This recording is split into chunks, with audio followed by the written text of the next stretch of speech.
جی welcome back ناظرین، آپ دیکھ رہے ہیں برکت رمضان کی خوبصورت نشریات۔ عریب اور زیبا شہناز آپ کے ساتھ ہیں۔ ہمارے ساتھ تعاون کیا ہے پی جے پی ٹریول ٹورز نے، پاکستان کی سب سے بہترین ٹریول ایجنسی جو سارا سال کم قیمت میں بہترین سروسز مکمل سہولیات کے ساتھ ہر 10 دن کے بعد عمرہ، ایران، عراق، شام اور گروپس کی بھی روانگی ہے۔ اور اگر آپ کے پاس پیسے کم ہیں تو بھی وہ آپ کا ساتھ دیں گے۔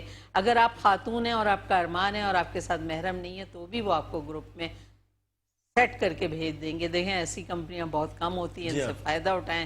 پھر گلیم گیس ہم سے تعاون کر رہا ہے جہاں ہماری سونیاں دمکتی رہتی ہے، اور اس کے علاوہ ہمارے ساتھ بیسٹ ہوم جو بیٹھے ہیں ہمارے بھائی فیصل، ان کے مختلف نمائندوں نے آ کے مختلف طریقے سے ہمیں سمجھایا کہ بیسٹ ہوم کی کیا خوبیاں ہیں، کس طرح بیسٹ ہوم بحریہ میں اپنی پریزنٹیشن دے رہا ہے۔ اگر آپ کے پاس کم پیسے بھی ہیں تو آپ بیسٹ ہوم اب بھی لے سکتے ہیں۔ آپ اگر ارمان میں رہ گئے ہیں کہ میرا بحریہ میں گھر نہیں بنا یار، اب مہنگا ہو گیا، بحریہ نے تو پتہ نہیں کروڑوں پہ پہنچا دیا، تو اب بھی بیسٹ ہوم آپ کو یہ امید دیتا ہے کہ اگر آپ کے پاس 50 لاکھ بھی ہیں تو آپ اپنا گھر اب بھی اپنا گھر یقین کریں آنکھیں کھول کے کہ دیتے ہیں یہ گھر، اور آپ جا کے گھر لے سکتے ہیں۔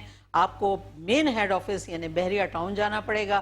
بحریہ ٹاؤن جائیں گے تو آپ کو ساری چیزیں مل جائیں گی، اور آپ سے یہ کہتے ہیں ہم 5.5 سال میں آپ کو گھر مکمل کر کے دے دیں گے۔ تو یہ ساری باتیں ہیں اور یہ ساری خوبصورت باتیں ہیں، یہ ساتیں ہیں۔ تو عریب بھائی فیصل جو ہیں ویسے بیٹھے ہوئے جہاز میں نہیں بیلٹ باندھ کے بیٹھتے۔ فیصل بھائی کیا سمجھ رہے جہاز اڑنے والا ہے آپ کا؟ آپ لگتا ہے آپ کی آنکھوں سے آپ نے یا تو بیگم سے یا کسی دوست سے وعدہ کیا ہے کہ سحری آپ کے ساتھ کریں گے۔ ہاں ایک کمٹمنٹ ہے، بالکل ایسا ہی ہے، کمٹمنٹ ہے، لیکن یہ کہ آپ ہیں ابھی بیٹھے نہیں، ہم لوگ چاہ رہے ہیں کہ بیسٹ ہوم ہمارے ساتھ رہے اور بیسٹ ہوم کی بیسٹ ہوم آپ کے ساتھ ہے ہیں انشاءاللہ۔ ہاں بیسٹ ہوم سے باتیں کرتے رہیں، کیونکہ ہمارے لوگوں میں جتنی بھی اب پتہ ہی کیا یہ دنیا جو ہے وہ بتانے والی دنیا ہے کہ آپ بتاتے رہیں اپنے پروجیکٹ کو۔ ہر ایک کا مقابلہ یہی ہے، لوگ جاننا چاہتے ہیں یہ کیسے ہے، یہ کیسے، جتنی دفعہ بتاؤ پھر پوچھتے ہیں اچھا اس کے پیسے کتنے ہیں، اچھا کتنے مہینے میں ملے گا، اچھا یوں ہوگا۔ تو ان کو بار بار بتاؤ، اور کئی دفعہ ایسا ہوتا ہے ان بتانے کا یہ فائدہ ہوتا ہے کہ جو لوگ چاہتے ہیں ان گھروں کو لینا ان کو پوری معلومات مہیا ہو جاتی ہے، پھر وہ اپنے گھر میں بینک میں پیسے گنتے ہیں، ان کو ایک امید ہوتی ہے اچھا کہ ابھی بھی ہم بحریہ میں گھر لے سکتے ہیں۔ تو بیسٹ ہوم میرا خیال بیسٹ ہے گھر لینے کے لیے۔ بالکل آپ نے صحیح باتیں کی ہیں، اور جس طرح آپ نے یہ بتایا کہ ابھی بھی لے سکتے ہیں، بالکل جی لے سکتے ہیں۔ اور بیسٹ ہوم ویسے ہی جو ہے بہت ڈسکاؤنٹڈ ریٹ آفر کر رہا ہے اور ٹائملی ڈیلیور کرتے ہیں۔ ہمارا پاس اگر آپ وہ دیکھیں ہم نے ہر چیز ٹائملی ڈیلیور کی ہے، اور یہ بھی پروجیکٹ جو ہے ہمارا ٹائملی ڈیلیور ہوگا اور آپ کو اچھے پیسوں میں یہ مل رہا ہے انشاءاللہ، اور this is the right time to purchase property. بالکل یہ بہت بہترین وقت ہے۔ ظفر بھائی نے جتنے سلسلے میں کام کیا نا ظفر عباس نے، تو ہم نے دیکھا اللہ پاک پروردگار ان کو جس طرح وہ لوگوں کو راہ دکھانے میں اور لوگوں کو اس طرف لانے میں کہ اگر کسی کا ایک اپرچونٹی ہے نا آپ لیں، بالکل آپ جیسے خواب ہی ہے نا، ہر بندہ آج کل کے دور میں گھر بنانا خواب ہو گیا، بڑا مشکل ہے۔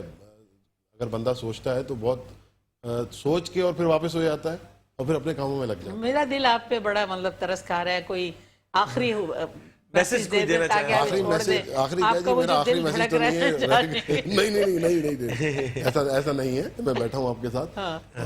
ہم آپ کو یہاں پہ بہت بہترین پراٹھے کھلا سکتے ہیں، لیکن ہم چاہ رہے ہیں آپ نے جس سے وعدہ کیا پھر 27 رمضان تو 23 رمضان یہ طاق راتیں ہیں تو بعد میں آئیں گی نا، پھر ایک سال بعد۔ آپا میں بالکل آپ کی ماشاءاللہ آپ کے ساتھ بیٹھ کے بہت خوشی ہوئی، اور اللہ آپ کو زندگی دے، ایسے ہی پروگرام کرتے رہیں، ایسے ہی ہنساتے رہیں ہمیں۔ اور جہاں تک پراٹھوں کا تعلق ہے، ہاں پراٹھا ویسے کھاتا نہیں لیکن آپ کے ساتھ کھا لوں گا، کوئی ایشو نہیں ہے، پراٹھا کھا لوں گا۔ کوئی پیغام دینا چاہیں گے بیسٹ ہومز کے حوالے سے؟ وہ سامنے والا کیمرہ آپ کا۔ پیغام کے حوالے سے میں یہی کہوں گا جناب کہ اس ٹائم آفر آپ کو مل رہی ہے بہت اچھی، عید کے بعد ریٹ انکریز ہمارے ہو جائیں گے، ابھی آپ کو وہ اچھی آفر مل رہی ہے، اتنے ریٹ کے اندر آپ کو نہیں ملے گی چیز، آپ روزوں والے ریٹ میں، اور بالکل آپ کو ڈسکاؤنٹڈ ریٹ آفر کر رہے ہیں، آئیے اور جو ہے اپنا گھر بنائیے۔ زبردست۔ جی میں بھی اجازت لوں گی کیونکہ مجھے یہاں سے سیدھا جے ڈی سی جانا ہوتا ہے ظفر بھائی کے پاس، اور JTC کے دسترخوان میں اگر 1-2 دن میں ایبسنٹ ہوں. آج مجھے مختلف اپنے دوستوں کے فون آنے شروع ہو خود کو بھی گئے تھے. جلدی ہو رہی ہے مجھ پہ رکھ کے نہیں وہ نہیں، میرا کوئی مسئلہ نہیں ہے. میں تو یہ ہوں کہ جب تک چاہیں یہ رکھیں آپ. میں نے وعدہ نہیں کیا ہوتا نا، میرے پاس کوئی کیس ہی نہیں ہے. آپ کے پاس کیس ہیں. ٹھیک ہے بھائی، ٹھیک ہے. میں تو اس میں ہوتی ہوں مجھے ظفر بھائی کے پاس جانا ہے، کلوزنگ ہے، ہمارے دوست انتظار کر رہے ہوتے ہیں، وہ ایڈجسٹ کر لیتے ہیں. انہوں نے شروع سے ان سے وعدہ کیا ہوا ہے اور بھیجا ہے کہ نہیں آپ نے ان کے ساتھ یہ پروگرام کرنا ہے.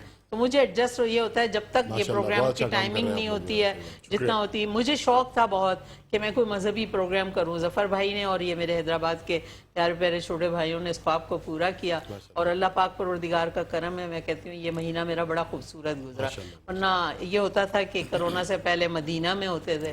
تو یہ جو ہے یہ بھی ایک اللہ تعالیٰ کے نام اور ذکر کے ساتھ خاص طور پہ سحری گزرنا یہ بہت بڑا خوبصورت وقت ہے. اللہ پاک قبول کرے. آمین آمین آمین آمین. تو اب مجھے اجازت دیں اور انشاءاللہ دیکھتے ہیں وہاں جا کے سحری کریں گے. بھائی کا کیا پروگرام ہے چیک کرتے ہیں اور آپ نعت سنائیں. ہاں ثاقب صاحب نعت رسول مقبول صلی اللہ علیہ وسلم کا تحفہ پیش کریں گے اور ہم اسی سے بریک پر جائیں گے. بریک کے بعد واپس حاضر ہوتے ہیں. اور PJP ٹریولز ہمارے ساتھ تھا اور گلیم گیس اور بیسٹ رومز تو ہمارے ساتھ فیصل بھائی بھی تھے اور روز ہمارے پاس یہ تمام لوگ موجود ہوتے ہیں. ان سب کا بہت شکریہ. ملتے ہیں ایک چھوٹی سی بریک کے بعد. کہیں نہیں جائیے گا، دیکھتے رہیے برکت رمضان.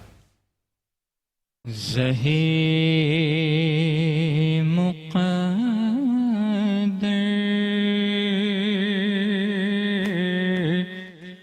حضور حق سے سلام آیا، پیام آیا، جھکاؤ نظریں بچھاؤ پلکیں، ادب کا اعلیٰ مقام آیا. یہ راہ حق ہے، سنبھل کے چلنا، یہاں ہے منزل قدم قدم پر. یہ راہ حق ہے، سنبھل کے چلنا، یہاں ہے منزل قدم قدم پر. پہنچنا در پر تو کہنا آقا سلام لیجئے غلام آیا. فضا میں لبیک کی صدائیں ظفر شتائش گونجتی ہیں. ہر ایک قربان ہو رہا ہے، زبان پہ یہ کس کا نام آیا. ویلکم بیک ناظرین، ایک بار آپ کو پھر سے خوش آمدید پیش کرتے ہیں ماہ رمضان کی خوبصورت لائیو نشریات بنام برکت رمضان. میں ہوں آپ کا میزبان محمد عریب اور ناظرین گرامی اس وقت ہم اس ماحول میں داخل ہو چکے ہیں جو اس پوری رمضان ٹرانسمیشن کی اور اس پوری جو ہماری نشریات چلتی ہے سحری کی، اس کی ریڑھ کی ہڈی کا کردار ادا کرنے والا سیگمنٹ یعنی علماء کرام ہمارے درمیان جلوہ افروز ہوتے ہیں، جلوہ گر ہوتے ہیں اور ہم ان سے گفتگو شنید کرتے ہیں اور ایک موضوع ہوتا ہے ہمارا اور اس پہ گفتگو کرتے ہیں. آج کا موضوع بھی بہت خوبصورت ہے، تاک کی فضیلت اور اس کے اعمال. کیونکہ آج 23ویں شب ہے اور پتہ چلنا چاہیے کہ کیا تاخرات کیا ہے، کہ کس طریقے سے اس میں اعمال کیے جائیں. میرے ساتھ مفتی عبدالقادر صاحب موجود ہے. السلام علیکم. خیریت سے ہیں؟ طبیعت ٹھیک ہے؟ الحمدللہ الحمدللہ. حافظ مرتضی نقشبندی صاحب موجود ہیں. السلام علیکم. وعلیکم السلام. حافظ غلام مرتضی نقشبندی صاحب خیریت سے ہیں؟ آپ طبیعت ٹھیک ہے آپ کی؟ خیریت سے ہیں, ٹھیک ہے. ماشاءاللہ. میں سب سے پہلے ایک سوال یہ پوچھنا چاہوں گا کہ طاق راتوں کا مطلب کیا ہے؟ اسے طاق رات کیوں کہا جاتا ہے؟ بسم اللہ الرحمن الرحیم. آپ کے سوال سے پہلے میں تھوڑی سی فضیلت بیان کرنا چاہوں گا. طاق راتیں طاق عدد جیسے 3 کو طاق عدد کہتے ہیں, 5 کو طاق عدد کہتے ہیں, 7 کو طاق عدد کہتے ہیں. اچھا. اسی طرح آخری عشرے کے اندر جو طاق عدد ہے 21, 23, 25, 27, 29 اسے طاق عدد کہا جاتا ہے. اچھا. عربی کے اندر الوتر اسے کہا جاتا ہے. ٹھیک ہے. قرآن مجید کے اندر اللہ نے ایک سورت نازل فرمائی اور اس سورت کا نام ہے سورۃ القدر. اس طاق راتوں کی فضیلت کے لیے اتنی بات بھی کافی تھی کہ اللہ نے پوری ایک سورت لیلۃ القدر کے عنوان سے نازل فرمائی. سبحان اللہ. اور پھر اس کے بعد اللہ نے اس سورت کے اندر اس طاق رات کی فضیلت ارشاد فرمائی. پہلی فضیلت میں اللہ نے فرمایا انا انزلناہ فی لیلۃ القدر, ہم نے اس قرآن مجید کو اس لیلۃ القدر میں نازل فرمایا. سبحان اللہ سبحان اللہ. اس لیلۃ القدر کی عظمت اس وجہ سے ہے کہ قرآن مجید کا نزول اس لیلۃ القدر کے اندر ہوا. قرآن کے نزول کی برکت سے اللہ نے اس رات کو عظیم رات بنا دیا. آگے فرمایا کہ لیلۃ القدر خیر من الف شہر, کہ یہ لیلۃ القدر کی رات 1000 مہینوں سے زیادہ بہتر ہے. نبی کریم صلی اللہ علیہ وسلم نے اس کو یوں بیان کیا. صحیح بخاری شریف کی روایت ہے, حضرت ابو ہریرہ رضی اللہ تعالیٰ عنہ اس کے راوی ہے, فرمایا من قام لیلۃ القدر ایمانا و احتسابا غفر له ما تقدم من ذنبه, کہ جو لیلۃ القدر کی رات میں ثواب کی امید کے ساتھ کھڑا ہوا, اس نے عبادت کی, اللہ اس کے گزشتہ تمام گناہوں کو معاف کر دے گا. اللہ اس کے گزشتہ تمام خطاؤں کو معاف کر دے گا. لیلۃ القدر کی خصوصیات میں سے بڑی خصوصیت یہ ہے, اس امت پر اللہ کا خاص احسان اور کرم ہوا کہ ایک رات کی فضیلت 83 سال سے زیادہ اس کا اجر. پچھلی امتوں میں آپ نے ایک شخص کا ذکر کیا کہ ایک شخص نے بنی اسرائیل میں 83 سال سے زیادہ مسلسل عبادت کی, اور عبادت کیا, دن بھر وہ جہاد کرتا, اپنا وہ ہتھیار بھی نہیں اتارتا, اور رات بھر اللہ کے حضور کھڑا رہتا. صحابہ اکرام رضوان اللہ علیہ مجمعین نے عرض کیا حضور علیہ السلام سے کہ ہماری تو عمریں بھی کم ہیں, اس کا مطلب وہ ہم سے نیکیوں میں آگے بڑھ گئے اور قیامت والے دن جنت میں ان کا مقام ہم سے بلند ہوگا, ہمارا تو مقام پھر کم ہوگا کہ عمریں بھی کم اور پھر عبادات بھی اتنی نہ ہوئی, ان کی عمریں بھی زیادہ 300-400 سال عمر. تو اللہ رب العزت نے اس امت پر خاص کرم کیا, اور ایک رات اللہ رب العزت نے شب قدر کی عطا فرمائی کہ اگر اس ایک رات کو عبادت کرو گے, ایک رات تمہیں مل گئی تو اللہ 83 سال سے زیادہ تمہیں ثواب دے گا. اور جسے زندگی میں یہ ایک رات نہیں اس سے زیادہ ملی تو اندازہ لگائیے, اس کو ملٹیپلائی کرتے جائے. قرآن نے خیرن کا لفظ استعمال کیا کہ 1000 مہینوں سے بہتر ہے. وہ کتنا بہتر ہے وہ اللہ کے علم ہے, کتنا بہتر ہے. سبحان اللہ سبحان اللہ. میں حضرت آپ سے یہ پوچھنا چاہوں گا, یہ بتائیے گا شب قدر کا مفتی صاحب نے ذکر کیا, شب قدر کیا ہے, اس کا مفہوم کیا ہے؟ بسم اللہ الرحمن الرحیم. شب قدر کا اگر ہم لغوی اعتبار سے مفہوم دیکھتے ہیں تو قدر کا مطلب بعض اوقات جو ہے وہ تنگی بھی کیا جاتا ہے, کیونکہ یہ ایسی مقدس رات ہے, ایسی برکتوں والی رات ہے کہ اس رات میں روایتوں میں آتا ہے کہ فرشتوں کا نزول ہوتا ہے, اور اتنی کثیر تعداد میں فرشتوں کا نزول ہوتا ہے کہ زمین کی جگہ جو ہے وہ تنگ پڑ جاتی ہے. اور بعض دفعہ یہ بھی ہے, بعض روایتوں میں یہ بھی آتا ہے قدر کا مطلب ہوتا ہے شرف و منزلت والی رات, چونکہ یہ ایسی عظیم رات ہے کہ دیگر راتوں کی بنسبت اس کو سب سے زیادہ اہمیت اور بہت زیادہ شرف و مرتبت حاصل ہے. اس کی کئی وجوہات ہیں. دیکھیں, یہ وہ عظیم رات ہے کہ اس عظیم رات میں اللہ رب العزت نے اپنی سب سے عظیم اور آخری کتاب اور سب سے قدر و منزلت والی کتاب قرآن مجید فرقان حمید کو نازل فرمایا. اور پھر ہم یہ بھی دیکھتے ہیں کہ قرآن مجید فرقان حمید سب سے آخری کتاب اور تمام کتابوں میں قدر و منزلت والی کتاب. اللہ رب العزت نے پھر اس کتاب کو اپنے پیارے محبوب علیہ الصلوۃ والسلام کی ذات اقدس پر اسی رات میں نازل فرمایا.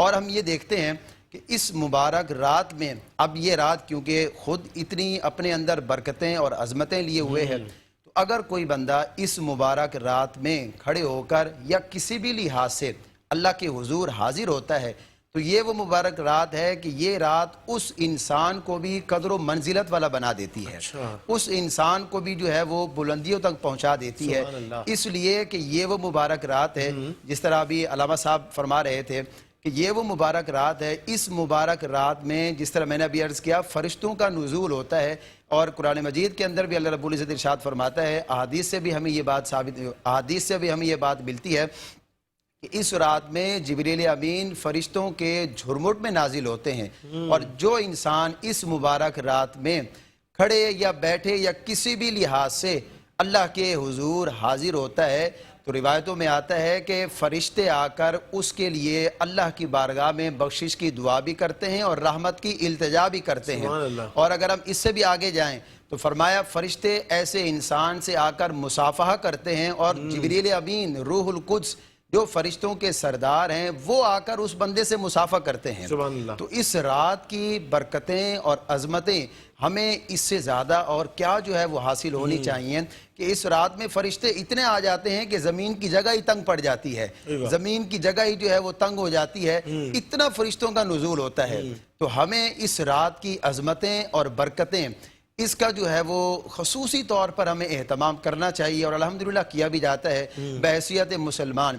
اور یہ بھی آپ اپنے ذہنوں میں رکھیں کہ یہ وہ عظیم رات ہے، اللہ رب العزت نے اپنے محبوب علیہ السلام کی پیاری امت پر ایک خاص کرم فرمایا کہ اللہ رب العزت نے یہ مبارک رات اپنے پیارے محبوب علیہ السلام کو عطا فرمائی۔ اس مبارک رات پر اللہ رب العزت کی اس نعمت پر جتنا بھی اس رب کریم کا شکر ادا کیا جائے یہ اتنا ہی کم ہے۔ ہمیں چاہیے کہ ہم اس رات میں زیادہ سے زیادہ اللہ کی عبادت کریں، اس کے حضور حاضر ہوں تاکہ ہمیں اس رات کی عظمتیں اور برکتیں حاصل ہو سکیں۔ واہ، زبردست زبردست۔ ناظرین گرامی، اسی درمیان ہمیں جوائن کیا ہے ہمارے ساتھ، بہت ساری محفلوں میں آپ نے دیکھا ہے، بہت سارے سیگمنٹس میں ہمارے ساتھ جلوہ گر ہوتے ہیں اور بہت خوبصورت طریقے سے گفت و شنید کرتے ہیں، اور ایک لفظوں کا مجمع ہے ان کے پاس، اور ایک اچھے انداز میں، احسن انداز میں دین آپ کے پاس آپ کے سامنے پیش کرنے کی کوشش کرتے ہیں۔ ڈاکٹر عامر عبداللہ صاحب موجود ہیں، السلام علیکم، خیریت سے ہیں ڈاکٹر صاحب؟ ڈاکٹر صاحب الحمدللہ۔ اچھا ڈاکٹر صاحب، قبلہ نے حضرت نے یہ عرض کیا کہ شب قدر کے دو بتائے گئے نا کہ یہ دو معنی ہیں قدر کے، تو قدر کے اور بھی کچھ معنی نکلتے ہیں، کچھ ہیں اگر ہم اس چیز کو اور اگر وسیع کریں؟ صاحب نے بہت ہی تفصیل کے ساتھ ماشاءاللہ شب قدر کے حوالے سے، طاقراتوں کے حوالے سے، آخری عشرے کی شب قدر کی تلاش، اس کی عظمت، برکت، فضیلت تمام پر ماشاءاللہ گہرا روشنی ڈالی ہے۔ قدر کے ایک معنی تقدیر کے بھی ہیں۔ اچھا، یہ شب و شب ہے جس میں سال بھر کی تقدیروں کے فیصلے ہوتے ہیں۔ واہ سبحان اللہ۔ اچھا، تقدیر عام طور پر اس شبے کا لوگ یعنی اس شبے کا اظہار کرتے ہیں کہ اگر تقدیر اللہ رب العالمین نے لکھ رکھی ہے تو پھر ہم اس کے لکھے پر ناحق کیوں پکڑے جاتے ہیں؟ تو بات اصل میں یہ ہے کہ اللہ سبحانہ و تعالی نے تقدیر جو لکھی ہے وہ اللہ سبحانہ و تعالی کا علم ہے، وہ علیم ہے، علام الغیوب ہے، اور یہ علم اس کا ذاتی علم ہے، ہمیشہ سے ہے اور ہمیشہ رہے گا۔ تو اللہ سبحانہ و تعالی نے جو کتاب تقدیر لکھی ہے لوح محفوظ میں جسے رکھا گیا ہے، اس تقدیر میں یہ بھی لکھا ہوا ہے کہ آج 23ویں شب کے اس لمحے میں ہم یہاں بیٹھیں گے اور آپ ہماری میزبانی کریں گے۔ لیکن کیا آپ نے وہ کتاب تقدیر پڑھ کر یہ میزبانی کا شرف سنبھالا ہے؟ ہرگز نہیں۔ یہ آپ کا اپنا اختیار، آپ کا اپنا فیصلہ اور آپ کی اپنی چوائس ہے۔ تو اپنے اس اختیار کے استعمال پر انسان کی پکڑ ہوگی، یا اسے اجر ملے گا یا اسے سزا ملے گی۔ اللہ رب العالمین نے قرآن کریم میں فرمایا کہ وَهَدَيْنَاهُ النَّجْدَيْنِ، ہم نے انسان کو دونوں راستوں کی سمجھ عطا کر دی ہے۔ اچھا، یہ بھی فرمایا کہ فَأَلْهَمَهَا فُجُورَهَا وَتَقْوَاهَا، انسان کو نیکی کا بھی الہام ہوا ہے اور اسے برائیوں کا بھی الہام ہوا ہے، یعنی اسے بتایا گیا ہے کہ یہ اچھائی ہے اور یہ برائی ہے۔ اور کمال عنایت ہے رب العالمین کی کہ بد سے بدترین آدمی بھی جو کسی بد سے بد گناہ میں مبتلا ہو، وہ جانتا ہے کہ یہ گناہ ہے، وہ جانتا ہے کہ یہ خرابی ہے۔ ایک جھوٹ بولنے والا یہ چاہے گا کہ میرے ساتھ کوئی جھوٹ نہ بولے، دھوکہ دینے والا چاہے گا کہ مجھے کوئی دھوکہ نہ دے، باوجود اس کے، کیونکہ وہ جانتا ہے کہ دھوکہ دینا، جھوٹ بولنا بری بات ہے۔ جو دوسروں کو ڈسکس کرتے ہیں، بیک بائٹنگ کرتے ہیں، گوشپ کرتے ہیں، وہ جانتے ہیں کہ یہ بری بات ہے، اسی لیے چاہتے ہیں ہماری کوئی غیبت نہ کرے، ہم پر کوئی بہتان نہ لگائے۔ میں یہ عرض کرنا چاہوں گا کہ اللہ رب العالمین نے تقدیر تو بنا دی اور وہ اس کا علم ہے۔ یعنی بعض لوگ کہتے ہیں نا کہ فلاں صاحب کا رضائے الہی سے انتقال ہو گیا، تو ان کی اصلاح کرتے ہیں علماء کہ رضائے الہی سے انتقال نہ لکھیے، قضائے الہی سے انتقال لکھیے۔ اچھا، یہ اللہ کا فیصلہ تھا جو یقینی طور پر کل نفس ذائقۃ الموت جو آیا ہے اسے بہرحال جانا ہے۔ جی ہاں، عام طور پر لوگ یہ سمجھتے ہیں کہ اگر لکھ دیا گیا ہے تو اب ایفرٹ کرنے کی ضرورت کیا ہے، تو یہ ایفرٹ بھی تقدیر میں لکھی گئی ہے۔ اور اللہ کے حبیب صلی اللہ علیہ وسلم نے فرمایا کہ الدعاء هو العبادہ، دعا عبادت ہے، الدعاء مخ العبادہ، دعا عبادت کا مغز ہے، جوہر ہے۔ پھر یہ بھی فرمایا کہ لا يرد القضاء الا الدعاء، تقدیر کو کوئی چیز تبدیل نہیں کر سکتی سوائے دعا کے۔ تو اگر شب قدر آئی ہے تو یہ رات، اور اس رات رمضان کی یہ آخری عشرے کی، بعض لوگ تو خوش نصیب ہیں کہ وہ جفت راتوں میں بھی جاگ رہے ہیں، یعنی 21، 22، 23، 24، 25، 26، 27، 28 جو اعتکاف میں بیٹھے ہیں انہیں یہ سہولت حاصل ہے اور وہ اسے اویل کر رہے ہیں۔ لیکن ہم جیسے عام لوگوں کے لیے یہ طاق راتیں امپورٹنٹ ترین راتیں ہیں، اور 23ویں شب، جس شب کو آج آپ یہ پروگرام کر رہے ہیں، اکثر صحابہ کرام کا، تابعین کا رجحان یہ تھا کہ وہ 23ویں شب کو شب قدر خیال کرتے تھے۔ اچھا، میں حضرت آپ سے یہ پوچھنا چاہوں گا، یہ بتائیے گا شب قدر کو مخفی کیوں رکھا گیا ہے؟ کیا معاملات ہے اس کی حکمت کیا ہے، فلسفہ کیا ہے؟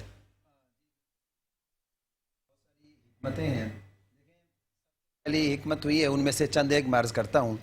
اگر اس رات کو مخفی نہ رکھا جاتا تو لوگ شاید یہ سمجھ لیتے اگر اس رات کو ظاہر کیا جاتا تو سارا سال، جو عمومی طور پر ہمارے ہاں ہوتا ہے کہ سارا سال انسان گناہوں میں مبتلا ہوتا ہے، اور وہ ان طاق راتوں میں، یا خصوصی طور پر ہمارے ہاں 27ویں شب کو جو ہے وہ اہمیت دی جاتی ہے، تو وہ اس رات میں آ کر چند لمحے عبادت کر کے سوچتا ہے کہ وہ اس نے سارے سال کا جو ہے وہ ایک ساتھ کفارہ دے دیا، اب وہ آئندہ سال جو ہے وہ گناہوں میں مبتلا رہے۔ تو دیکھیں اگر اس رات کو ظاہر کر دیا جاتا تو ایک تو لوگ جو ہے وہ صرف اس رات پر اکتفا کرتے کہ بھئی سارا سال اپنی مرضی سے گزارو، اور اس رات میں آ کے بس چند لمحے عبادت کے اندر گزار دو، تو وہ آپ سارا سال جان بوجھ کے اپنی مرضی سے کچھ کرتے رہے تو وہ ٹھیک ہو گیا۔ دوسری بات دیکھیں، اس کا آپ دوسرا رخ دیکھیے، اگر اس رات کو ظاہر کر دیا جاتا، ہم ابھی جان رہے ہیں کہ شب قدر کی فضیلت کتنی ہے، یہ رات جو ہے وہ 1000 مہینے سے بھی بہتر ہے، یعنی 83 سال 4 ماہ سے جو ہے وہ عبادت سے بہتر ہے۔ دیکھیں اب اگر خدا نہ خواستہ اس رات میں اگر کوئی انسان کسی مجبوری کی وجہ سے اس رات میں عبادت نہ کر پاتا، اگر اس رات کو ظاہر کر دیا جاتا تو پھر اس کا ازالہ ممکن نہیں تھا، کیونکہ اس کے ہاتھ سے اتنی عظیم رات جو ہے وہ چھوٹ جاتی کہ جس کا ازالہ ناممکن سی بات ہے۔ اور دوسری بات دیکھیے، اگر خدا نہ خواستہ، دیکھیں اب اس رات میں جتنی عبادت کا زیادہ ثواب ہے اتنا ہی گناہ کا پھر وبال بھی اتنا ہی بڑھ جاتا ہے۔ اور اگر خدا نہ خواستہ اس رات کو، جس طرح آپ نے فرمایا کہ اگر ظاہر کر دیا جاتا اور خدا نہ خواستہ اس رات میں اگر کسی سے کوئی گناہ ہو جاتا، تو ہم جہاں عبادت کو دیکھ رہے ہیں کہ اس رات میں عبادت کرنے کا اتنا ثواب ہے، تو پھر اگر کسی انسان سے انجانے میں یا جانے میں اس رات میں کوئی گناہ ہو جاتا تو اس کا وبال بھی اتنا ہی بڑا ہونا تھا۔ اس کا وبال بھی اتنا ہی بڑا ہونا تھا۔ اس لیے اللہ رب العزت نے اس رات کو جو ہے وہ مخفی رکھا تاکہ لوگوں کے دلوں میں اس رات کی اہمیت جو ہے وہ اجاگر رہے۔ اور ویسے ہمیں تو طاق راتوں میں جو ہے وہ اس رات کو تلاش کرنے کا حکم دیا گیا، لیکن جس طرح ابھی علامہ صاحب بھی فرما رہے تھے، اور اس کے ساتھ ساتھ چند ایک جو ہے وہ اگر ہم زیادہ اکثر اقوال دیکھتے ہیں، حضرت ابی بن کعب رضی اللہ تعالیٰ عنہ صحابی رسول ہیں، آپ بھی فرماتے ہیں کہ یہ رات جو ہے وہ 27ویں شب کی رات ہوتی ہے۔ اور قرآن مجید سے بھی بعض لوگ جو ہے وہ استدلال کرتے ہیں کہ قرآن مجید کی سورۃ القدر کے حروف سے استدلال کیا جاتا ہے کہ جی قرآن مجید فرقان حمید کی جو سورۃ القدر ہے، لیلۃ القدر، اس کے جو حروف ہیں یہ 9 حروف ہیں، اور لیلۃ القدر یہ 3 مرتبہ قرآن میں آیا ہے۔ تو اگر 3 کو 3 سے جو ہے وہ ضرب دیتے ہیں تو یہ 3 کو 9 سے ضرب دیتے ہیں. لیلۃ القدر کے 9 حروف ہیں اور یہ 3 مرتبہ جو ہے وہ سورۃ القدر میں آیا ہے. تو اگر 3 کو 9 سے ضرب دیں تو یہ 27 بنتا ہے. اور دوسرے بعض لوگ جو ہے وہ یہ بھی استدلال کرتے ہیں کہ سورۃ القدر جو ہے اس کے کل حروف 30 ہیں اور اگر ہم اس کے 27ویں حرف کو دیکھیں تو وہ بنتا ہے ہیا، جس کا مطلب ہے کہ یہ ہے وہ رات. تو یہ اس سے بھی جو ہے وہ 27ویں کی شب جو ہے وہ زیادہ تر اکثر جو ہے وہ یہی مراد لیتے ہیں. اور اس کے ساتھ ساتھ شاہ عبدالعزیز محدث دہلوی نے اس بات کو لکھا اور حضرت باعث بستامی رحمۃ اللہ تعالی علیہ فرماتے ہیں کہ مجھے اپنی زندگی میں 2 مرتبہ یہ رات نصیب ہوئی اور دونوں بار مجھے جو ہے وہ 27ویں کی رات شب قدر دیکھنا نصیب ہوئی. تو بہت سارے قرائن اس بات پر موجود ہیں کہ یہ رات جو ہے وہ 27ویں کی شب ہے، لیکن ہمیں چاہیے کہ ہم جس اہتمام کے ساتھ 27ویں کی شب گزارتے ہیں ہمیں ان طاق راتوں کو، مکمل طاق راتوں کو اسی اہتمام کے ساتھ گزارنا چاہیے تاکہ ہمیں وہ عظیم رات جو ہے وہ نصیب ہو سکے. واہ، زبردست زبردست، بہت شکریہ. ناظرین گرامی، یہاں وقت ہوا چاہتا ہے ایک چھوٹے سے وقفے کا اور ہم گفت و شنید کے سلسلہ جاری اور ساری رکھیں گے اور ایک بہتر انداز میں کوشش کریں گے کہ آج 23ویں شب کو آپ کے سامنے پیش کر سکیں. دیکھتے رہیے برکت رمضان. ویلکم بیک ناظرین، ایک بار آپ کو پھر سے خوش آمدید پیش کرتے ہیں ماہ رمضان کی خوبصورت لائیو نشریات بنام برکت رمضان. میں ہوں آپ کا میزبان محمد علی اور میں مفتی عبدالقادر صاحب سے یہ پوچھنا چاہوں گا کہ یہ بتائیے گا کہ اگر کسی کو طاقت مل جائے تو اسے کیا کرنا چاہیے؟ بسم اللہ الرحمن الرحیم. حضرت عائشہ صدیقہ رضی اللہ عنہا نے نبی کریم صلی اللہ علیہ وسلم سے یہ سوال کیا کہ طاقت مل جائے تو مجھے کیا کرنا چاہیے. نبی کریم صلی اللہ علیہ وسلم نے انہیں ایک دعا سکھلائی کہ یوں کہو اللہم انک عفو تحب العفو فاعف عنی. سبحان اللہ. کہ اے اللہ تو معافی کو پسند کرتا ہے، مجھے معاف فرما دے. ایک نمبر 1. نمبر 2، ہمیں تمام عملوں کو چھوٹا چھوٹا کر لینا چاہیے. اچھا، کچھ تلاوت قرآن مجید کی کر لینی چاہیے، مطلب حاضری لگا دینی چاہیے. ہاں، کچھ ذکر و اذکار کر لینا چاہیے. وہ اعمال کر لینے چاہیے کہ جو اعمال تو بظاہر چھوٹے ہیں لیکن ان کا اجر زیادہ ہے. جیسے قرآن مجید کی سورہ اخلاص کی 3 دفعہ تلاوت کرنا اللہ ایک قرآن مجید کے برابر ثواب عطا کرتا ہے. سورۃ التکاثر پڑھنا اللہ 1000 آیتوں کے برابر ثواب عطا کرتا ہے. تو ہمیں اس طرح کے اعمال کو اختیار کرنا چاہیے. بعض علماء نے لکھا کہ شب قدر کی رات اگر کسی کو نصیب ہو تو اسے دعاؤں کا زیادہ اہتمام کرنا چاہیے اور پھر دعاؤں کے اندر عافیت والی دعا زیادہ مانگنی چاہیے. نبی کریم صلی اللہ علیہ وسلم نے بھی سکھلایا کہ اللہ سے عافیت مانگو. اللہم انی اسألک العفو والعافیہ. اللہ سے عافیت مانگنی چاہیے دنیا میں بھی اور آخرت میں بھی. تو ہمیں اس رات میں خرچ بھی کر لینا چاہیے کہ جیسے اس رات میں عبادت کا ثواب 83 سال کے عبادت سے زیادہ، اسی طرح تلاوت کا ثواب 83 سال کے تلاوت سے زیادہ، ذکر و اذکار کا ثواب 83 سال کے ذکر و اذکار سے زیادہ، اسی طرح خرچ کا ثواب بھی ہے. تو ہمیں اس رات میں خرچ بھی کرنا چاہیے، اس رات میں تلاوت قرآن بھی کرنا چاہیے، اس رات میں دعاؤں کا بھی اہتمام کرنا چاہیے، اس رات میں استغفار کا بھی اہتمام کرنا چاہیے.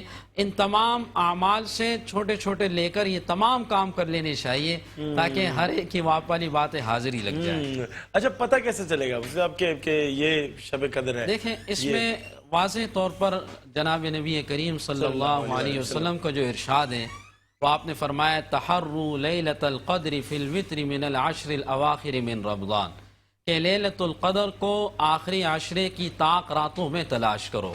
اب یہ جتنے بھی جیسے علامہ صاحب نے بتایا کہ بعضوں نے کہا 27، بعضوں نے کہا 23، بعضوں نے کہا 21. اب اس میں کوئی تعین نہیں ہے، ہر ایک کا اپنا تجربہ مشاہدہ ہو سکتا ہے.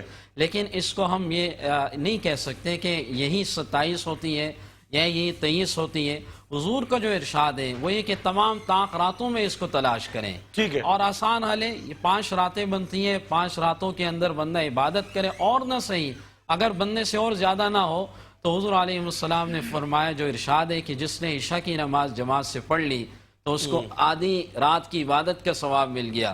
جس نے فجر کی نماز جماعت سے پڑھ لی اس کو ساری رات کی عبادت کا ثواب مل گیا. تو بندہ اور کچھ نہ صحیح گناہوں سے اپنے آپ کو دور کرے، یہ عشاء کی نماز جماعت سے پڑھ لے، فجر کی نماز جماعت سے پڑھ لے، اللہ ساری رات کی عبادت کا ثواب ملے گا. سبحان اللہ، سبحان اللہ. ڈاکٹر صاحب، میں آپ سے یہ پوچھنا چاہوں گا، یہ بتائیے گا کہ قرآن کریم میں اس رات کے حوالے سے کیا فضیلت بیان کی گئی ہے؟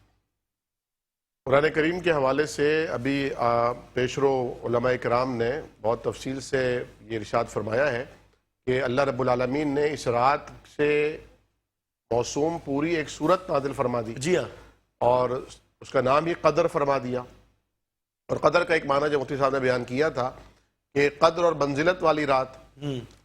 قرآن کریم میں ایک اور مقام پہ اللہ رب العالمین فرماتے ہیں وما قدر اللہ حق قدر ہی، ان لوگوں نے اللہ کی قدر ہی نہ جانی جیسے جاننے کا حق تھا. تو یہ وہ رات ہے کہ جس رات میں اگر بندے کو رب تعالیٰ کی نعمتوں پر رب تعالیٰ کی قدر آ جائے تو سمجھیے کہ اسے شب قدر مل گئی. ٹھیک ہے. پھر یہ ایک رات ہے جو خیر من الف شہر، 1000 مہینوں کی عبادت ایک طرف اور اس رات کی عبادت ایک طرف. اچھا ڈاکٹر صاحب معذرت قطع کلامی معاف، میں اس بات پہ انٹرپٹ کر رہا ہوں. اچھا ہم یہ سنتے تھے کہ کیا نام ہے جو ہے نا اس رات میں ہوائیں بہت تیز چلتی ہے اور جانوروں کی آوازیں نہیں آتی، اس طریقے کے کانسیپٹ، یہ ایسی ہی چیز ہے؟ جی بالکل، علامات بیان کی گئی ہیں. ٹھیک ہے. اور یہ بھی فرمایا گیا ہے کہ چاند جو ہے وہ روشن ہوتا ہے جی ہاں. اور نہ زیادہ سردی ہوتی ہے نہ زیادہ گرمی ہوتی ہے.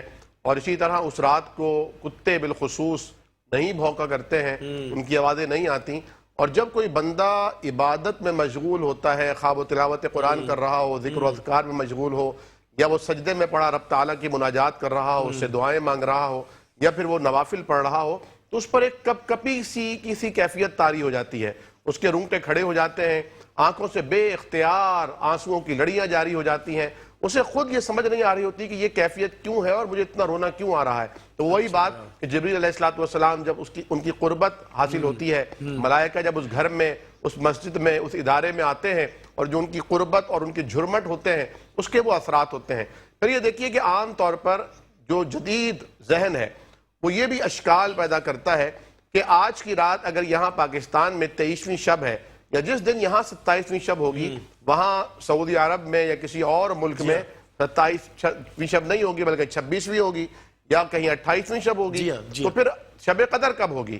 دیکھیے جس طرح ابھی مفتی صاحب نے فرمایا تھا کہ علماء کرام نے اپنے اپنے جو واردات قلبی ہے جو ان کے دل پر وارد ہوا وہ انہوں نے شیئر کیا. انہوں نے کہا مجھے اس رات کو لگا، معلوم ہوا کہ شب قدر گردش کرتی ہے اور ممکن نہیں ہے کہ ایک رات اگر شب قدر کی رات ہے تو اس رات اس علاقے اور ملک کے ہر شخص کو وہ نصیب ہو جائے.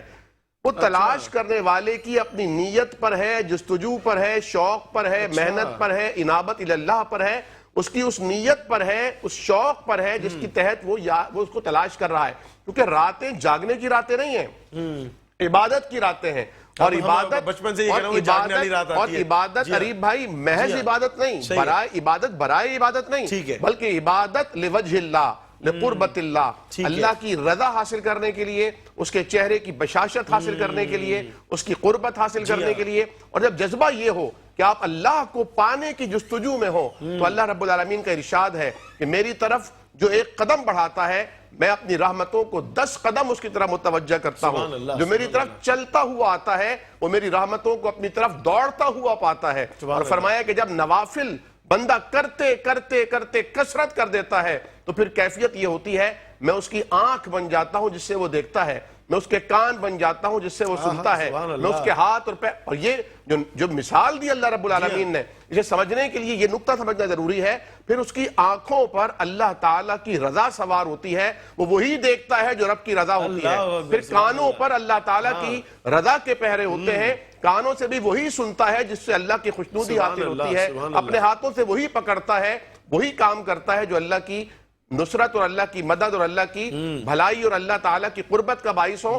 یہ قدم بھی اسی طرف چل کر جاتے ہیں. اور آج میں نے ایک درس دیا تو میں نے وہاں مسجد بھری ہوئی تھی، بہت بڑی مسجد، اور مسجد فل بھری ہوئی مغرب کے لیے.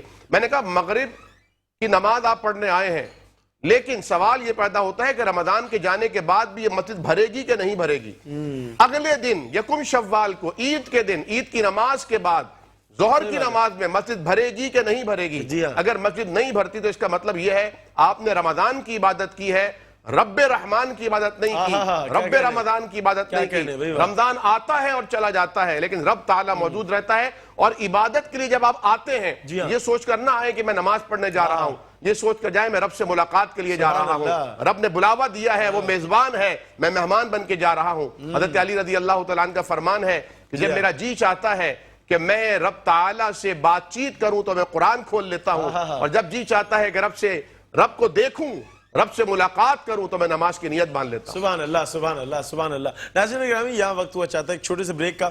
محسن صابری صاحب موجود ہیں اور یہ نعت رسول مقبول صلی اللہ علیہ وسلم کا تحفہ پیش کریں گے، اس سے ہم بریک پر جائیں گے، کہیں نہیں جائیے گا، دیکھتے رہیے برکت رمضان۔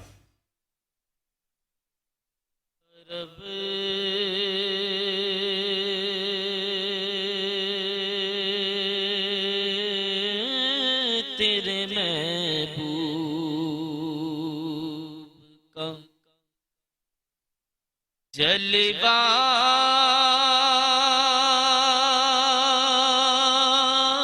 نظر آئے،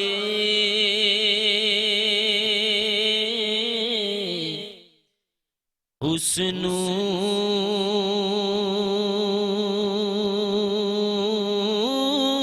مجسم کا سراپا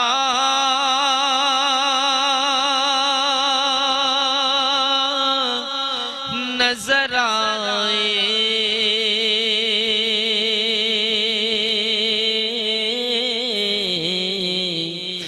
یا رب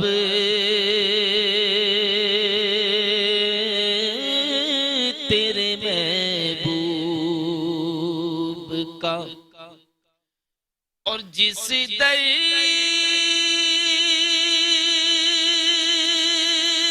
کا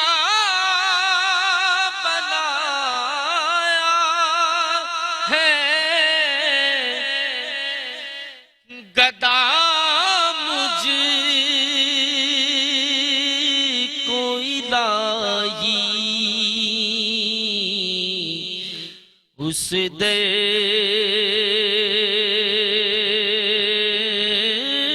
پہ کبھی کاش یہ منگتا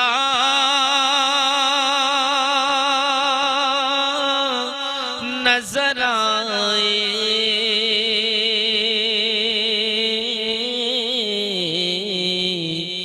یا رب